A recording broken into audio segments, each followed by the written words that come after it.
We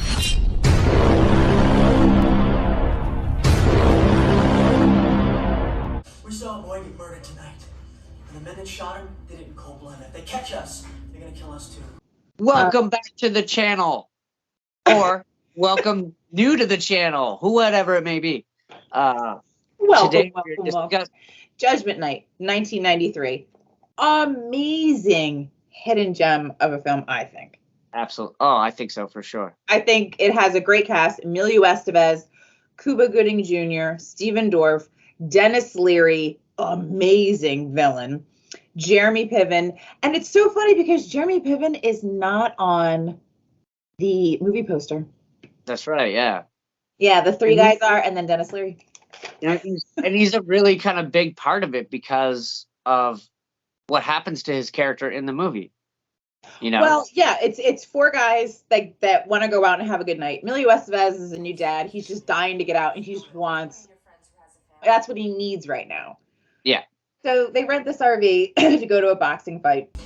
Get stuck in traffic. Figured they'd take a back road and get to the stadium another way.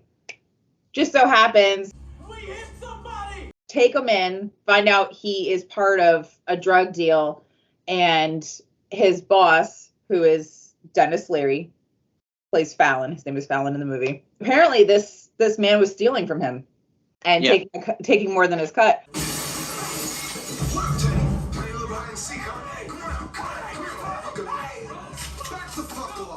So they take him and kill him.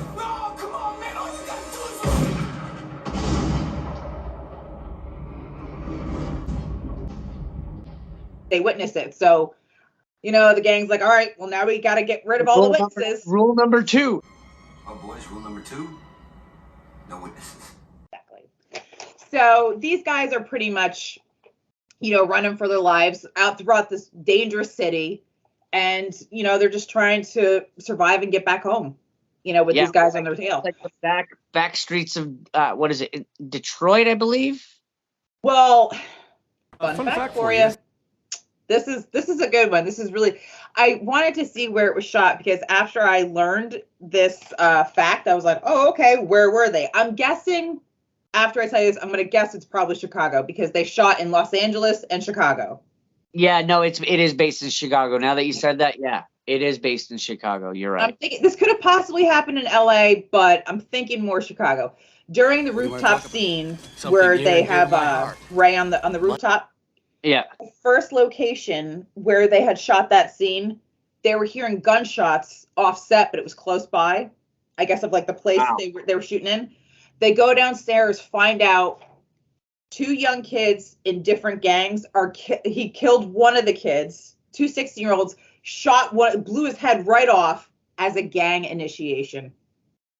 The army came in, had to secure everything, and they moved to another location. Oh my god. That's right. Wow. Okay, yeah, we better move this fucking production. Wow. Fucking nuts, right? It's crazy. Shit. I mean, to be in a filming in a location where like you're doing like a movie like that, and then to have that actually happen in earsight. Right close by. That's kind of like putting that's putting like an umbrella over this movie and being like, hey, yeah, this is what this movie is. Exactly. They almost should have left it in the background just because, that would have made it almost all the more real. That's, that's a good idea. I can get it. That's a sensitive subject. Somebody. Exactly. But yes, but it's a good example of like what you said, what goes on in the rough cities like that. This movie went straight to video in UK. Oh, did it? It didn't even make it to the theaters. It does have a slow tone, but it's a very good story, and I think it does keep moving rather well. Oh, even with a bit of slow pace, you're still interested to see what's going to happen next. Right. You're never at any point like bored. You're like, even when the guys are kind of fighting with themselves. Why'd you get off the expressway, Ray? Oh, we hit the blaming stage now, huh? But what to do next? You're kind of like, well, what would you do next? Like, you would argue with each other because you'd be like, no, I want to go this way. No, I want, like, where do we go? You're also in a place you don't know. Right. You're trying to look for help. It's the middle of the night, and Nobody's coming. and they're obviously in the bad area of the city. So like for example, like when they go to the apartment buildings, no one wants to help them. I mean, look at the cages in front of the people's doors. Yeah. You're obviously in the worst part of the city if people have cages in front of their doors in their apartments. Right. Well, where else are they supposed to go? Answer the door and help you. You're Yeah. a stranger, and you look frantic, kind of looks almost bummish. So, like, of course no one wants to answer the door and help you. These people live with this kind of stuff every day. So, Yeah. you know, it's nothing to them, or it's like normal life to them. But for these guys, they've never experienced anything like this in their life, and they've never been chased before to the point of death. Right. So, I mean, and I think they played it really well of how scared they seemed while trying to keep their minds straight while trying to get away. Yeah. And trying to do everything they could to get away. And like I said before, if this was a more modern time, all of them would have had cell phones. Look at this. Oh, yeah. Oh, you trying to touch some on my ass, huh? For the lead of Emilio Estevez's character, Emilio Estevez wasn't first pick. Like, he wasn't the top choice. Right. They wanted John Travolta, Tom Cruise, and Christian Slater. Whoa. Okay, now John Travolta, I think he would do pretty well. I don't know if, I think he would be good at being like the dad role and things like that. But as far as maybe he would be good at the ass kicking part. I don't know. Now, what role was he? What role was he supposed to do? Denis Leary's role? No, he was supposed to do Frank. See, I would have seen him more as the Fallon. As Fallon, right. Well, the only ones that I could figure out for that was Kevin Spacey. I'm sorry, he's just annoying. I just don't like him. Really? Hold on. You're gonna fucking die with these last two, okay? Okay. Ray Liotta, Samuel Jackson. Okay, both Ray Liotta or Samuel Jackson probably would have done the role pretty damn good. Love Denis Leary. I think he's he's funny and everything, but Samuel, oh my God. But and then Ray Liotta, fucking forget it. But then I think it would have turned more mob. It would have been more like a gangster movie, I feel like, with Ray Liotta. I think he could do a bad guy role, whether it's, gang, mob, whatever. But man, if you had, I wasn't sure. It just said that Ray Liotta was supposed to be in it. It was like a big press thing, but then I don't know what happened and he wasn't in it. And then Samuel L. Jackson, I can't see those two characters. I mean, they probably could play Frank. It didn't say specifically, but I personally think they would make the best Fallons. I think they would have been better as Fallon than Frank any day of the week. As far as Christian Slater, he probably could have pulled off Frank, I think. And what was the other one? Tom Cruise, you said? Yeah. I can't see Tom Cruise being either one of those characters. I think Tom Cruise could pull off Frank because he's in a lot of action movies, and I think the fight scene would be great because he's good at that. But I think Emilio Estevez really kicked ass in that fucking scene. Oh, I think he was a better choice because he's not a big time action star. Right. Fight scene, and neither's Denis Leary. So you put two non-big action stars together and put them in a fight scene. I think it came across more natural. Right. As a fight. Travolta, who, did a lot of action movies like Broken Arrow, which he did with Christian Slater. Face Off, exactly. I think Denis Leary's presence, the way he says stuff. Guys like you gotta keep checking your pants to see if you got a dick. I got one. You and your friends are the kind of spoon-fed fucking fruit bait that I fucking hate! Right. Shut the fuck up! You speak when fucking spoken to. The way his mannerisms of how he speaks.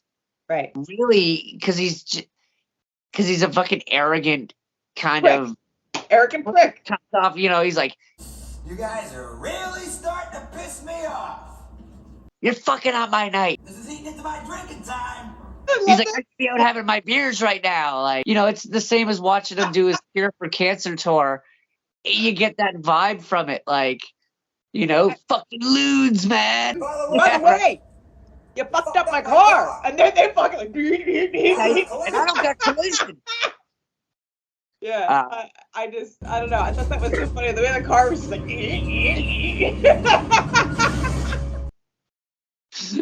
He doesn't skip a beat, and like it for me, it really all comes down to that scene where they're in under the sewer and he's drowning his own guy, and he's telling his other guy about this guy in jail. They used to yap about the food, and yap about the yard, and yap about this, and yap, fucking all day, night, yap. Like, that is so Denis Leary style, and it works perfectly. And then Everlast, yes, it's Everlast, looks at him, he goes, I don't think he's getting up. Then he takes off his hat, and that's when you know shit just got really serious, because Fallon just lost his main guy and just killed his other guy. He's left with this guy. Yeah. I mean, when you had said, like, yes, they could get the big top stars. Yes, Tom Cruise, I think, would do a good job. But he can pull off, like, a suburban dad. But I think Emilio Estevez definitely had that more baby face and loving dad. You know, I'm not saying Tom Cruise couldn't have pulled it off, but I think that what you said, like, the less likely, and I think that's what makes this movie. I think if it had the bigger stars in it, people would probably recognize it and know it better. Yeah. But because, and you know what, I hate the fact that just because actors are in a few movies, they're considered low budget or whatever. No, that's not the case. I think Emilio Estevez, fucking Stephen Dorff, I think they all did an amazing job, and I believe them. And this was something that I had seen as a kid. I'm like, wow, and this is a really good movie. If something keeps my attention, I think it's especially from something back then. Yeah, I think we got a winner. and I mean, I think that, like, the way they presented the story, their acting was better than if there was big name actors in it. I think if there was big name actors in it, it would come across as too cheesy. Like, it wouldn't be as realistic for some reason. No, I agree with that. I definitely agree with that, because, like I said, you'd have big name actors, but you wouldn't necessarily like, they could do the role, but it's not completely 100% believable. Yeah.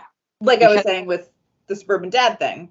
Right. Yeah, I mean, Tom Cruise could do it, I'm sure, but it just feels right with Emilio Estevez. He fits the role so much better. That's right. And same with, like, Stephen Dorff being his younger brother, and Cooper Gooding Jr. being, like, one of his best friends, and Jeremy Piven being his other friend who's, like, a complete asshole. Yeah. You know, always about money. Like, because, like, when they trash the RV, We're stuck in this piece of shit. We're trying now. and he picks up the VCR. He's not concerned about the guy being shot in the back. He's concerned about the VCR, and he's like, this piece of shit. Huh? Brand new piece of shit TV. This'll be mine. It is mine. This whole fucking piece of shit is mine. He starts fucking. This piece of fucking shit. Ray! We all have a friend that's more concerned with money than anything else. You got your caring friend. You got your stupid little brother that tagged along. Like party buddy. Your bachelor friend. Yeah. Bachelor friend that's always And then having a you got party. your I'm gonna rip everybody off. I want my cut. I need, I want my money. But I'm gonna give you guys all this cool stuff. But if anything happens to it, it's your ass. Yeah. It's a big close up on Denis Leary's mouth, and you see one of his guys behind him on this side, and then when it transfers over to his eyes, you see the guy on the other side, and just the pan of how he's back behind him and he's back behind him, and the way Denis is talking to them, what he's saying there, and then the smile he gives at the end of it. I love that cinematography of that scene, and I'm glad they didn't overuse it. And then they use it again at the end with Emilio Estevez and Denis Leary in the background, but they only use it for like one or two little quick shots there. But I think just showing those quick little shots, only those 2 times in the movie, really set those scenes. Though, like, this is a pivotal scene coming up, and then at the end again, another big pivotal scene. And I love that they didn't overdo it and use it all throughout the movie, because that would have destroyed what those kind of shots meant. You know what I mean? Right. No, I agree, because that, I think, like you said, it was a pivotal moment, and they're trying to get each side to combine. Like, okay, he's smiling devilishly. That guy's in fucking trouble. That was a good way to handle that, because if it was like a cut to cut, it probably wouldn't have been as intense. Right. So I thought that was a smart move as well. We did agree on that. That was yeah. And it almost like anticipates your main guy who's saying, "Hey, we do what the boss tells us." It kind of almost foreshadows him being the first one to die. Sykes, he was a really good villain. Shoot me? Oh my god, that scene right there, I was like, Yeah, that guy's fucking creepy. That guy's a bad guy. Cuba Gooding Jr. after Denny's. He's like, did you look at his face? He didn't think I'd do it. Like, Yep. Cuba Gooding Jr.'s character's freaked out because he just actually shot someone for the first time in his life, but it saved his life. So he's kind of okay with it, but he's on edge, and kind of the look on Sykes' face as he's starting to fall down into the water is he's shocked that this city slicker guy actually fucking shot him. He did not. I don't think he obviously didn't see it coming, because he was like, "You're not going to shoot me." He's like, "Give me back the gun." He's like, I'm thinking in my head, I'm like, he's asking you to give him back the gun. I'm like, what? No. Even if I couldn't shoot him, I wouldn't give you back the gun. I'd probably throw the gun away. Right. You know, like, yeah, okay, here you go. yeah, I'm just gonna give you back the gun so you can shoot me. What do I have stupid written on my forehead? Why would I do that?